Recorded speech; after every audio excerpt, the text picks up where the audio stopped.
Walmart for my tent. But what I want to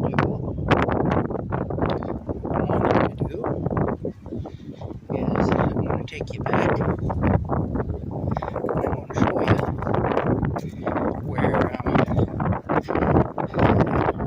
where it all started, I guess. Kamp Krazy #1. I'll show you where I was camped, where I was fighting with bears and raccoons at night and everything, when I first became homeless.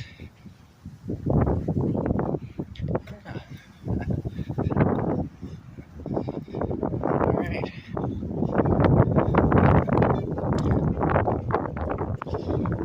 These are kind of neat. I always find these trees kind of neat, with like a seed pod or whatever. Different. Anyway,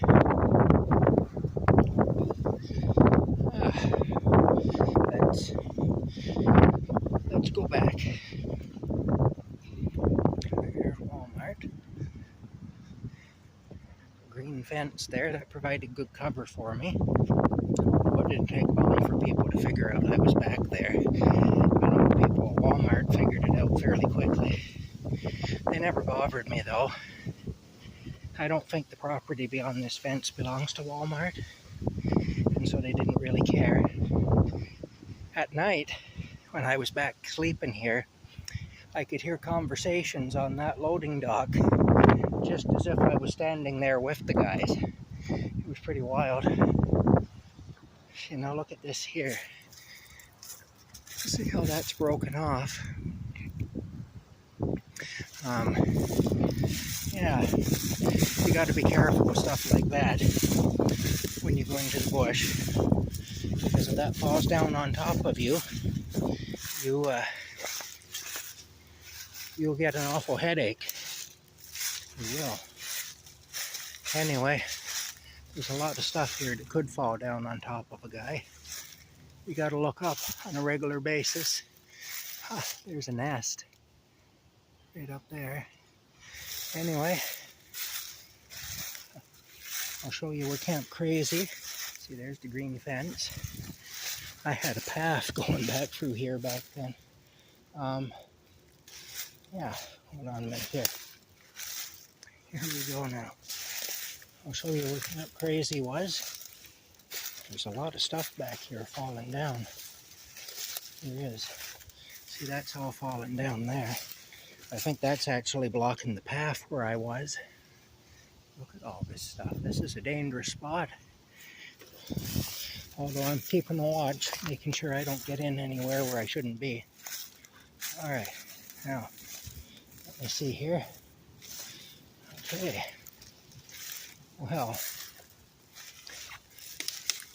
this right here is where I was. This right here is where I was.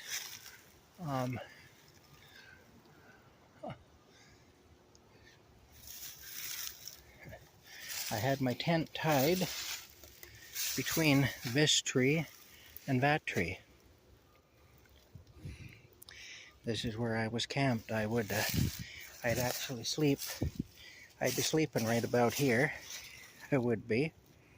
My bed was about here. And I had my food and everything stored on this side. Yeah. Anyway, this is where I was. When I was told I had to leave the property last year. Oh boy, eh? When I was told I had to leave the property last year, where I am now, I figured I might have to... Oh, there you go. What on earth?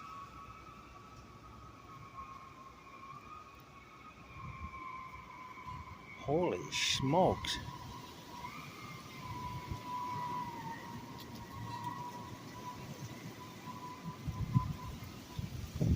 Squealing brakes. Somebody's doing a brake burn. I don't know what's going on the highway, but anyway, I started to build a wall out of stuff. I came back here and started this. because I figured it would at least slow the bears and the raccoons and whatnot down some, and also provide a bit of protection for me if I could build it up over the level of my tent. Then it would provide some a windbreak in the wintertime, and it would also kind of camouflage my tent. When the trees have no leaves on them, it'd be harder to see my tent, and also from out there.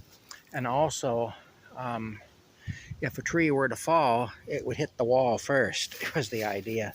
So I started to build this wall.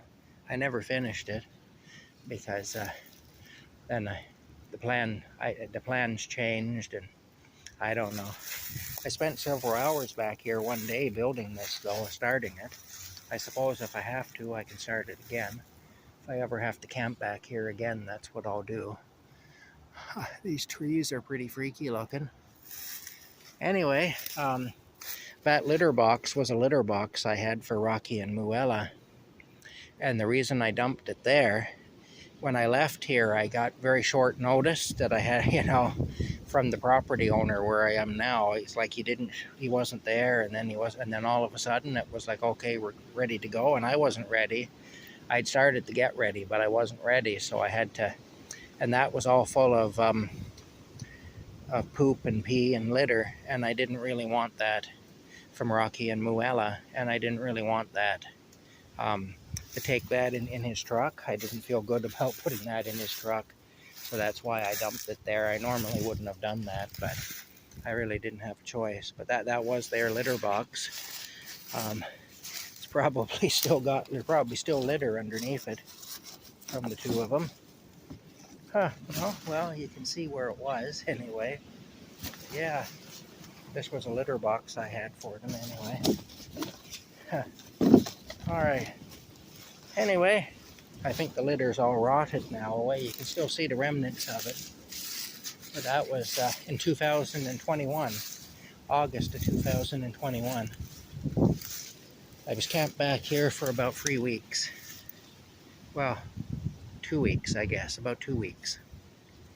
And it was pretty tough anyway. It was pretty tough. You can't imagine how tough it is until you actually have to do it. But once you do it, you'll know if you ever have to, and hopefully you won't have to. But yeah. Anyway, now this is where the path that I had cleared was. Of course, now everything's fallen down across it. A lot changes in the woods in a fairly short time. Oh, look, I got like an arch here. Like a welcome arch, I guess. Alright. I'm gonna get out of here. I'm surprised there isn't somebody else back here, really. I'm quite surprised by that. But you can see what happens, though. This is one of the dangers of camping in the woods like this. Here, that tree has fallen down. If that fell down on your tent when you're in there, it would kill you. It would, because it would either kill you instantly or to land on top of you and you wouldn't be able to move and nobody would know you were back here. Maybe to break your back or something, or break your neck or anything, or give you massive internal injuries. There's another one over there the same way, and it would finish you. See there's one that's broke off, but I don't see the rest of it. I don't know where it went. No, I don't know. Anyway, I'm going to get out of here now. These aren't really the best memories. My camp was back there. You can see the blue litter box. It kind of marks the spot. I'm hoping I won't have to come back here again. I really don't want to. This is not a place I want to be. I've been here and I've done that.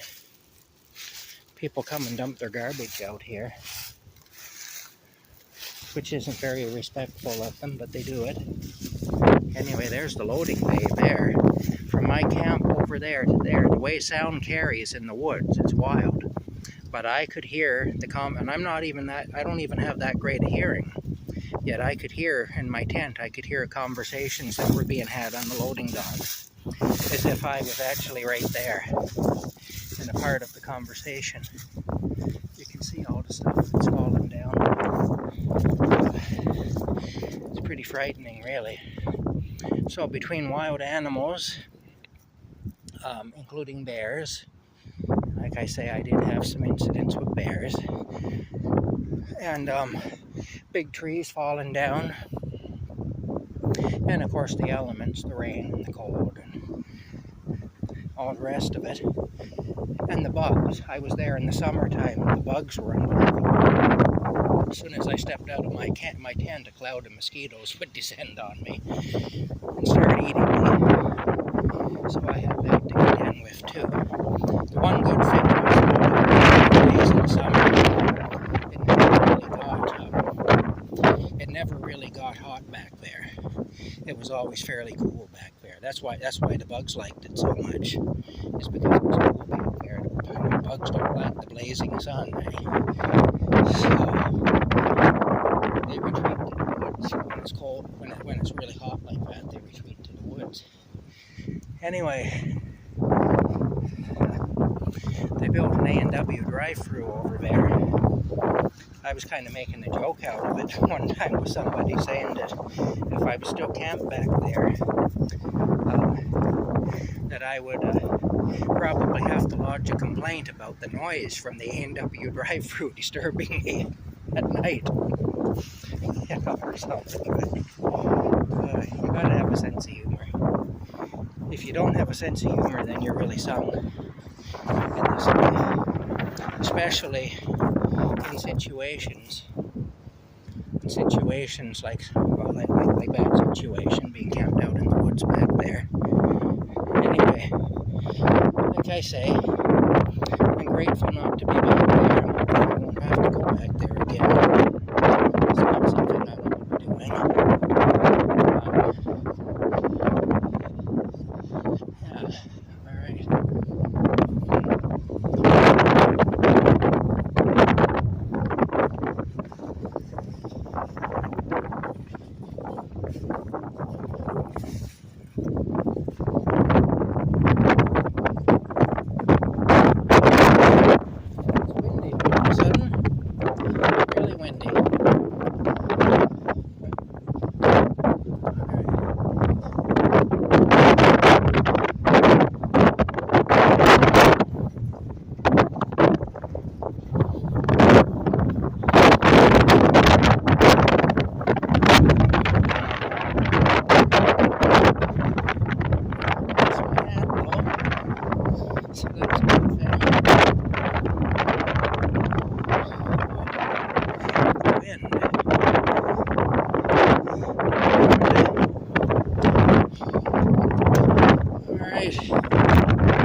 Okay, well, I reckon we'll see you later.